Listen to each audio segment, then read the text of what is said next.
Hello YouTube and welcome to another video from Tireless Golem. This is going to be a deck tech of a deck that I've been playtesting a lot of recently. The deck is called 7 Blast and it's actually from a list taken from MTG Top 8 back as of July 1st, 2023. There was a Buden Brawl open in Hamburg, Germany. There was this guy named Vitus who played 7 Blast at this tournament and did really well. Placed third to fourth place in a metagame full of Amulet Titan, Mono White Hammer, Creativity, Dredge, Living End. Living End has definitely gotten a lot of love after Lord of the Rings, I would say. But 7 Blast is a very, very interesting deck idea. The funny thing about this deck was that I got the info about it from looking at lists that I wanted to jam into modern leagues. So in modern leagues, there was a deck called well, there were a lot of decks out there, but I wanted to play Red Deck Wins because I did so well with it in Magic Arena. So in Magic Arena, I was jamming standard Red Deck Wins with Monastery Swiftspears and what have you. And I found out that maybe this is the way to go when it comes to farming on leagues, farming on arena, getting trophies and all that stuff. So I figured I'd try this deck out for starters. The list is very interesting. It's got a lot of 1-drops, as you can see. It's under the category of Burn in MTG Top 8, but it's actually a very different deck from Burn, as you can see. It's got Ragavan, it's got Dragon's Rage Channeler here. It's got an interesting inclusion of Voldaren Epicure, which does several things. Number one, it deals 1 damage to your opponent, so already it's kind of like a haste creature that deals direct damage. It also creates a blood token, which you'll see in just a bit is very, very important to the strategy of this deck. So the strategy of the deck, as you can see, is called 7 Blast because it runs 7 cards with the word Blast in it. 4 Galvanic Blasts, which is basically a shock that deals 4 damage if you control 3 or more artifacts, and Shrapnel Blast, which makes you sacrifice an artifact and deal 5 damage to anything. So the reason why this is so powerful is because you're basically playing an artifact-based deck that deals a ton of damage to your opponent to the face, or you can deal damage to creatures or planeswalkers if you need to. But it has a lot of artifacts in it.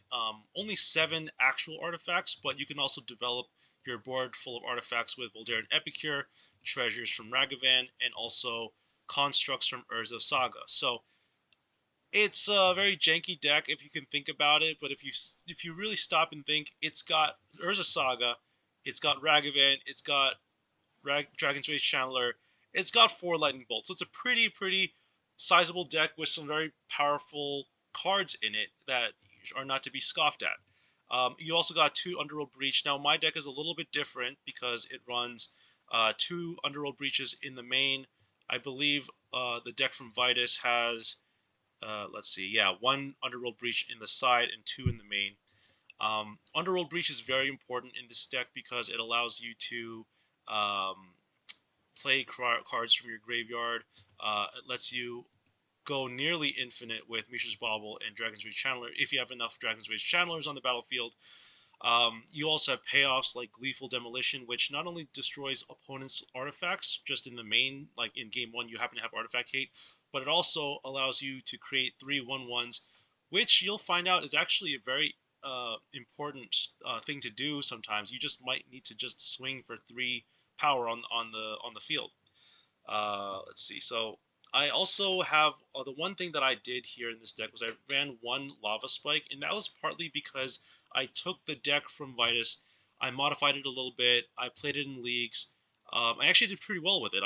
My rating, my internal Magic Online rating went up like 20-30 points, which I was pretty happy about. But Lava Spike was the last card because I had a 59 card deck.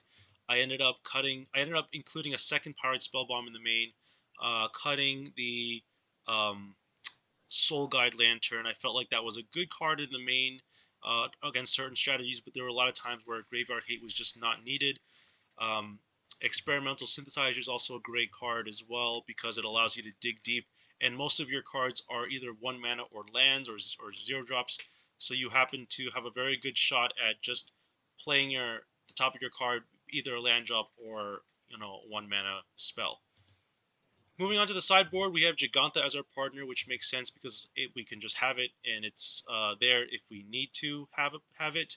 Casting the Fire is a card that I think is important against the One Ring, but it also is important against cards like Orcish Bowmasters, where you can deal damage to the Orcish Bowmasters as well as to the Orcish army. You've got cards like Alpine Moon, which is good against Tron, or opposing, maybe even, let's say you get rid of your own Urza Saga and you want to play Alpine Moon. That's also an idea too. Um, and then you've got your Shattering Sprees, which are important for Chalice of the Void.